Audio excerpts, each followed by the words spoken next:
Bir daha sabahınız xeyir, hörmətli tamaşaçılar. Bugün 31 mart Azərbaycanlıların soyqırımı günüdür və bu hadisələrdən 108 il ötür. Qeyd eləmək lazımdır ki, məhz 1918-ci ilin bu günlərində Azərbaycanlılara qarşı müxtəlif ərazilərdə soyqırım hadisələri baş verib. 30 martdan 3 aprel vaxt aralığında qeyd eləmək lazımdır ki, Bakı və Bakı quberniyası ərazilərində, eyni zamanda Quba, Xaçmaz, Lənkəran, Hacıqabul, Salyan, Zəngəzur, Qarabağ və Naxçıvanda həyata keçirilən soyqırımı zamanı rəsmi mənbələrin məlumatına görə 12 minə yaxın Azərbaycanlı qətlə yetirilib və 10 minlərlə vətəndaşımız Azərbaycanlılar itkin düşüb. Davam eləyirik yaxın şərqdəki davam edən proseslərlə. Qeyd eləmək lazımdır ki, gərginliyin davam etdiyi bir vaxtda Tehran və qonşu ölkələr, xüsusilə Azərbaycanla təmasları davam etməkdədir rəsmi Tehranın. Ötən gün Azərbaycanın Xarici İşlər Naziri Ceyhun Bayramov və İranın baş diplomatı Abbas Araqçı arasında danışıqlar baş tutdu. Təbii ki, əsas gündəm tərəflər arasında yaxın şərqdə davam edən müharibə oldu və diplomatlar danışıq əsnasında bir qədər sürətlə gərginləşən vəziyyətlə bağlı bir daha narahatlıqlarını ifadə etdilər və qeyd elədilər ki, bu müstəvidə diplomatik prosesə daha çox təkan verilməlidir, daha çox yer ayrılmalıdır ki, məsələ hərbi yolla yox, diplomatik masa arxasında həll olunsun.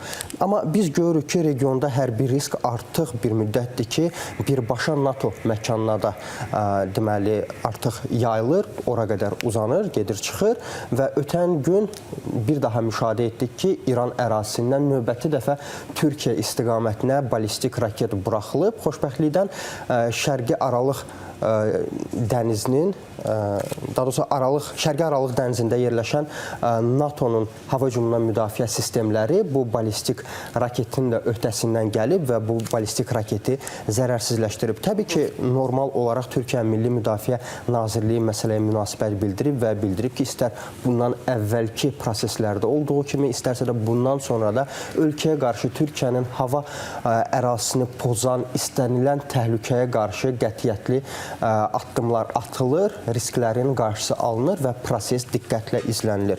Elə paralel olaraq qeyd eləmək lazımdır ki, bütün bunların fonunda insidentlə bağlı rəsmi Bakıdan dəstək gəlib, deməli, qardaş ölkəyə Azərbaycanın Müdafiə Nazirliyi məsələ ilə bağlı bəyanat yayıb və qeyd olunub ki, Azərbaycan Türkiyənin təhlükəsizlik və ərazi bütövlüyünə sarsılmaz dəstəyini ifadə eləyir və insidenti pisləyib Azərbaycan tərəfi.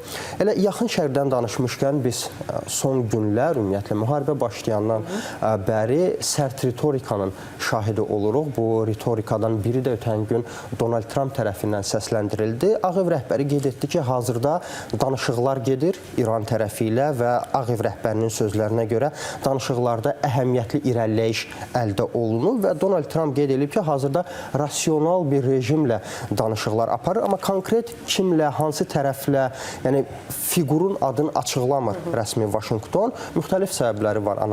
Analitiklər qeyd edirlər ki, bu prosesin adının açıqlanmaması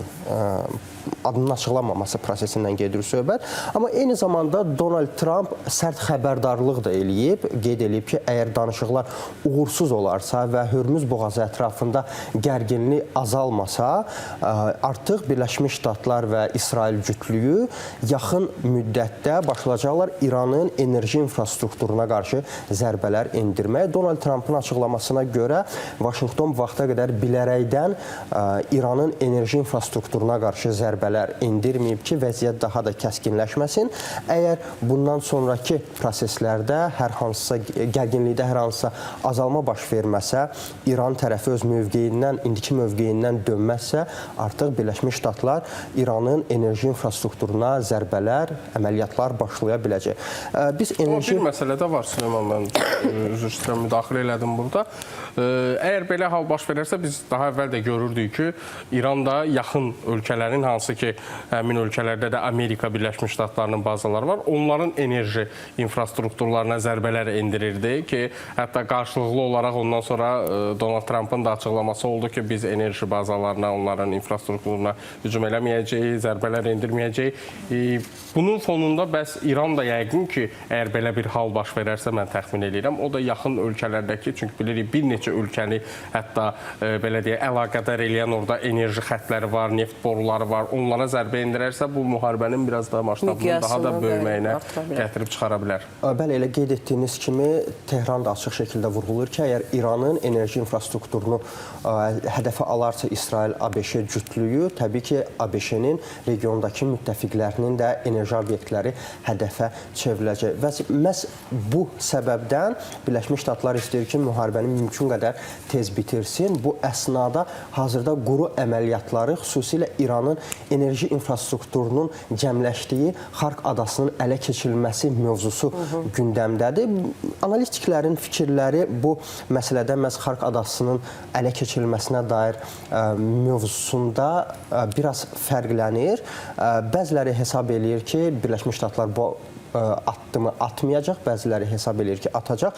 Nəzəri cəhətdən, praktiki cəhətdən biz əgər sual qoysaq ki, bu prosesin baş verməsi mümkündürmü? Analitiklər hesab edir ki, mümkündür. Çünki Xark adası o boyda da böyük ərazi deyil, uzunluğu 8 kilometr, eni 4 kilometrdən ibarətdir və kadrlardan da görürsünüz, düzənli ərazidir, dağlıq ərazi deyil, yəni keçilməz ərazi deyil. Baxmayaraq ki, hazırda yaxşı şəkildə müdafiə olunur İran tərəfindən və ərazidə döşənmiş minalar tərəfindən.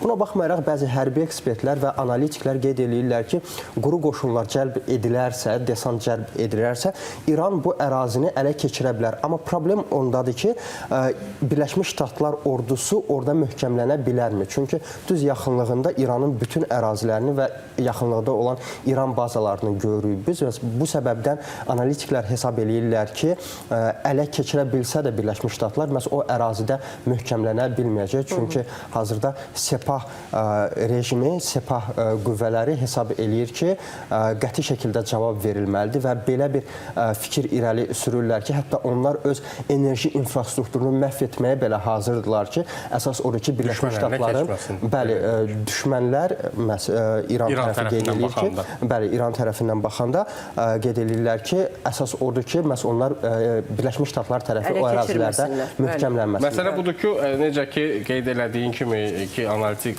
şərhçilər də, siyasi şərhçilər də bunu toxunurlar ki, düzənli ərazidə ələ keçirmək asandır, elə həm də düzənli olmağı orada möhkəmlənməyə də mane olur. Çünki qorunma məsələsi problemlidir.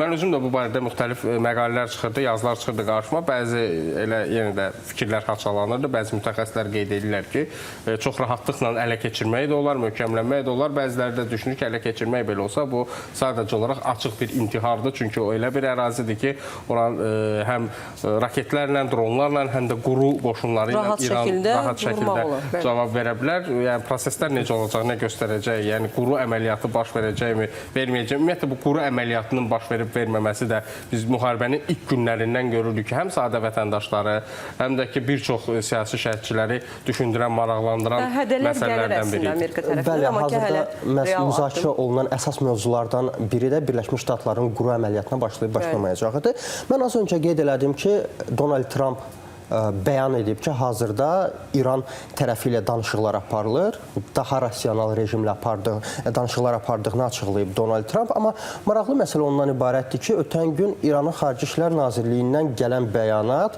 məhz İsmail Bəqai Nazirliyin sözçüsünün bəyanatı onu deməyə əsas verir ki, hər hansısa danışıqlar aparılmır. Bəqai qeyd edir ki, 31 gün ərzində Birləşmiş Ştatlarla bu istiqamətdə, müharibənin dayandırılması istiqamətdə heç bir danışıq aparılmayıb. İki tərəfli əsasına baxmayaraq ki, sözçü qeyd edir ki, müəyyən mesajlar ötürülür Pakistan vasitəsilə, amma bu danışıqların aparıldığı anlamına gəlmir və bu müddət ərzində Tehran, xüsusilə də İranın digər şəhərləri, ölkənin Xeybər-Şikən, Xürrəmşəhi raketləri, eləcə də şahid dronları ilə Birləşmiş Ştatlara cavab verib və öz hərbi gücünü nümayiş etdirib. Bu açıqlama isə göstərir ki, tərəflər təkcə cəbhədə yox, eyni zamanda informasiya informasiya cəbhəsində də, hərbi cəbhədə yox, informasiya cəbhəsində də fəal şəkildə, aktiv şəkildə müharibəni davam etdirirlər və bu proses paralel şəkildə davam eləyir. Və mən buraxılışımızın əvvəlində qeyd elədim ki, artıq Birləşmiş Ştatlar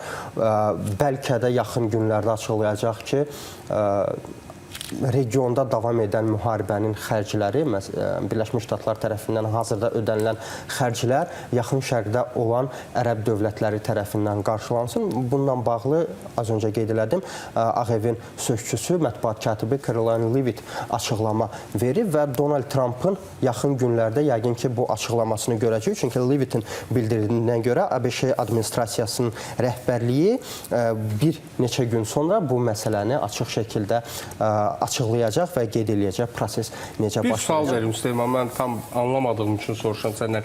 Buna qədər olan xərcləri ərəb ölkələrini ödəsin, yoxsa bundan sonra baş verəcək xərcləri onlar ödəsin? Elə bu detalları açıqlayacaq bir neçə gün sonra ABŞ administrasiyası. Bəli, bu detallı şəkildə açıqlamayıb Caroline Leavitt bunu, çünki qeyd eləyib ki, Donald Trumpı qabaqlamaq istəmir bu məsələdə. Çünki bilirsiniz ki, rəsmi bəyanatlar əsasən dövlət başçıları tərəfindən səsləndirilir və bu kimi vacib açıqlamalarda yəqin ki, Donald Trumpın şərhini gözləməyə daha üstün tutur. Görürsən, ərəb ölkələri buna razı olacaqmı ümumiyyətlə? Bəli, maraqlı məsələdir və qeyd eləmək istəyirəm ki, müharibə davam etdikcə bilirsiniz, dünya iqtisadiyyatına da xüsusilə neft bazarına kəskin təsir göstərir və Birləşmiş Ştatların tanınmış banklarından olan JP Morgan bankı xəbərdarlıq eləyib məsələ ilə bağlı və qeyd eləyib ki, əgər Hörmüz boğazı ətrafında gərginlik bugün davam etdiyi qədər davam edərsə və blokada şəraiti ləğv edilməsə, yaxın günlər ərzində neftin bir barelinin qiyməti $150 qədər yüksələ bilər. Bu da təbii ki, dünya iqtisadiyyatı üçün böyük risk deməkdir. Baxmayaraq ki, müharibənin əvvəlində neft istehsalçısı ölkələr üçün bir növ pozitiv tipli xarakter daşıyır bu məqam, qiymətlər qalxır. Amma digər tərəfdən müharibə uzandıqca onu anlamaq lazımdır ki, sənaye və digər elektrik təchizatına dair məhsullar, ümumiyyətlə bütün dünya məhsulları nəzərə alsaq ki, onların hazırlama prosesi enerjidən keçir. Bu da təbii ki, dünya üzrə bütün məhsulların qiymətinin artımına gətirib çıxaracağına şərait yaradacaq. Elə yaxın şərqdən danışmışkən son olaraq onu qeyd eləmək istəyirəm ki, İsrail parlamentində, Knessetdə bir qanun qəbul olundu və bu qanuna görə İsrail ərazisində terrorçular üçün ölüm hökmünün tətbiqinin nəzərdə tutan qanun layihəsi təsdiqlənib.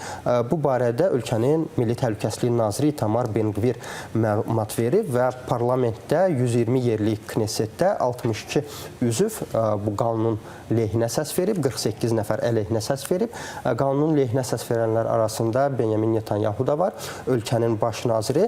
Amma qeyd eləmək lazımdır ki, bu qanun yalnız İsrail ərazisində terror hadisəsində deməli, günahı təsdiq olunmuş fələstinlilərə şamil olunacaq və məhz bu məqam qərb ölkələri, xüsusilə Avropa ölkələrində narazılığa səbəb olub, tənqid ediblər onlar bu məsələni və ayrı seçkilik kimi qiymətləndiriblər. Son olaraq da qeyd eləmək istəyirəm ki, Rusiya-Ukrayna müharibəsində hələ ki aktiv şəkildə əməliyyatlar davam eləyir. Ukrayna prezidenti Vladimir Zelenskinin müharibənin gedişi ilə bağlı və danışıqların aparılması ilə bağlı açıqlaması var. Onu qısa olaraq çatdırmaq istəyirəm. Zelenski bildirib ki, bu günlər ərzində Birləşmiş Ştatlar, Ukrayna, Rusiya, Birləşmiş Ştatlar üçlüyünün danışıqlarının növbəti mərhələsini Birləşmiş Ştatlarda keçirilməsinə dair təklif var. Amma Rusiya tərəfi danışıqların Türkiyə və yaxud da İsveçdə keçirilməsini istəyib. Birləşmiş Ştatlar isə qeyd edib ki,